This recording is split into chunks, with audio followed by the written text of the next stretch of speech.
Tell the students, if you would, I know a little bit about this, but I'd love for you to share it. What was it like when you joined? What was the state of the organization? How were they doing?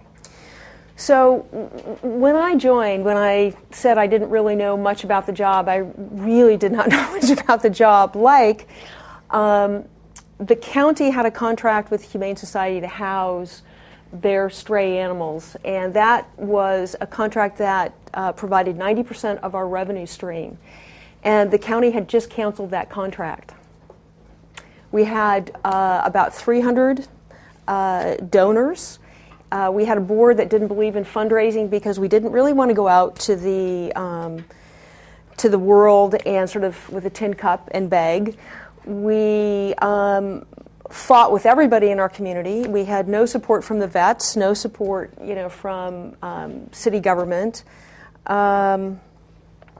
We had employees that were dealing drugs on site. We had employees that were sending animals, selling animals to bunchers. The bunchers are people who collect animals and take them out for use in labs, rather unscrupulous labs. So it was a bit of a cesspool when I first started.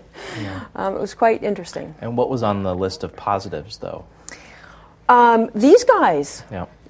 So Lily is. She wasn't there when I first got there, but so what made it all worthwhile was the fact that we had this amazing mission, which was to save and enhance lives. And it's not just literally about the four-legged lives, it's about the two-legged lives and the magic that happens when those two entities come together. So that's the saving grace, is that the mission really carries you through the tough times. Indeed. I'm intrigued by the whole 90% of your revenue coming from a contract that was about to be canceled. Can you take the students back to the moment that you realized this was happening and kind of what your thoughts were at the time?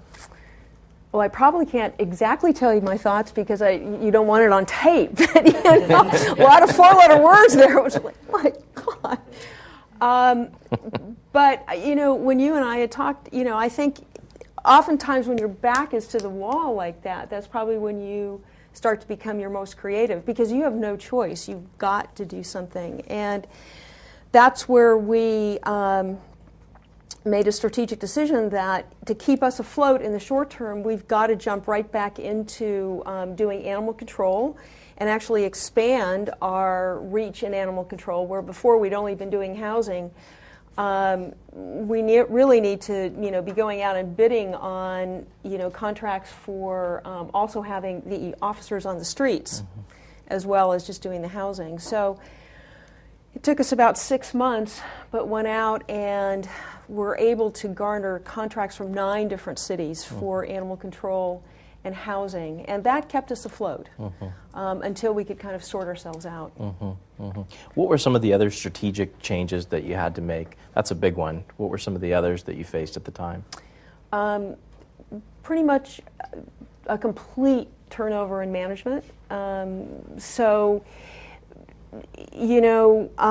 My predecessor was one who had a lot of personal problems, so the organization had sort of been left to go its own way in a variety of different ways. And oftentimes organizations attract the wrong people in those cases, so had to make a complete management change